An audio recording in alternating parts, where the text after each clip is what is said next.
Okay, Paula, let me see if I can help you out. As a matter of fact, let me just use that one that let me go back. I had a project where I had to upload. Um, let's go to my projects. We'll just use this one.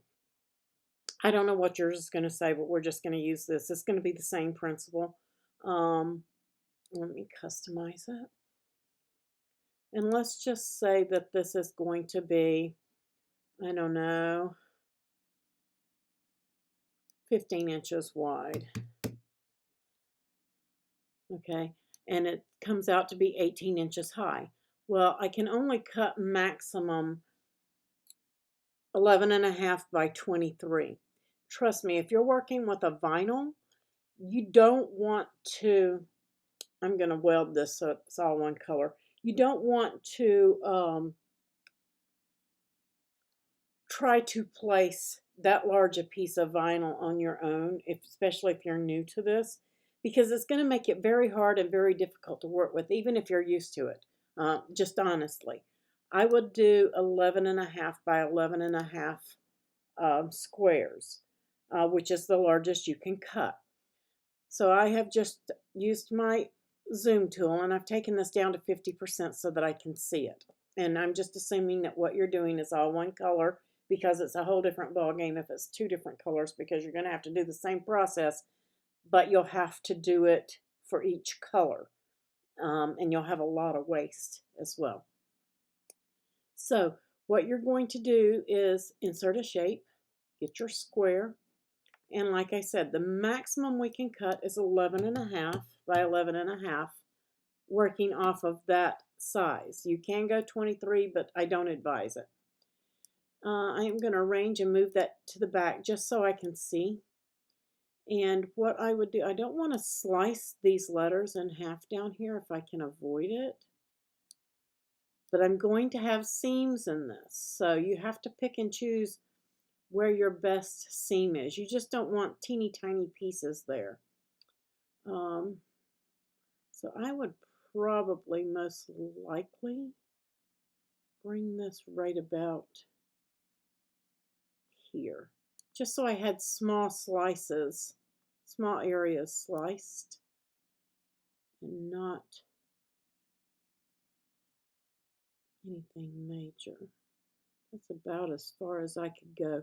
And every image is going to be different. You're just going to have to make a decision, and that's where you're going to have to live with it when you're doing larger than the mat. And I kind of like the way that this is ending because it's giving me a small area here and here. And then I'll have to piece this in.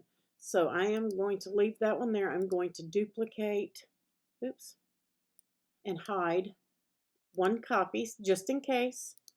And then I am going to duplicate my square just so I have a couple of those. And then I am going to select this and I'm going to slice it. Okay. Now I'm assuming that you've got your whole image set and ready to go. So here is the first one, and I can just going to get rid of this. Get rid of this. And now I have this piece down here. So I am just going to try and slice that right exactly where that other one is sliced.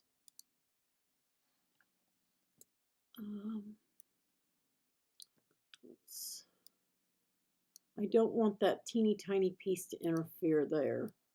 I want to try to get that all on one. So I am going to, you're going to have on this particular image some smaller pieces. So I'm going to select that there and I am going to slice. And then that is going to be mat number 2. And you can put little numbers, like put a 1 here in between this, and then you can put 2 here if you think you'll need it. I don't know how you're going to line yours up, what your image looks like. And this one is still too big for the mat. It's 14 inches wide, so we do need to slice at least one more time. So let's find a good spot to slice that in. And I'm going to say right there. And I'm going to slice it again. And then I'm going to get rid of that and the piece that I sliced. And now this is going to cut on 4 different mats. And when I place my vinyl, I am going to line that up and do it piece by piece. And that's why I'm saying I would not do this in 23.5-inch pieces. Just because you can cut that big doesn't always mean it's best to cut that large. So you'll end up with the same thing, but when you hit make it, it's going to cut on actually 3 mats. But you can cut down through here yourself. You can put a cut line, and you can also click on this one and move it to another mat if you don't want to do that. But it'll be easier for you to work with these smaller pieces and to realign them and put them up, because you'll start with this piece, of course, and then you'll come in with your piece number 2 and 3, and then piece number 4, and piece it back together on your wall. I hope that that makes sense for you, and if you need more help, just let me know. But that's basically the way that you're going to have to do that in order to get it to work for you that large.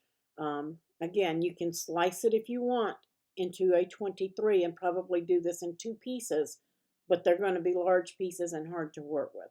So if you need any more help, Paula, just let me know.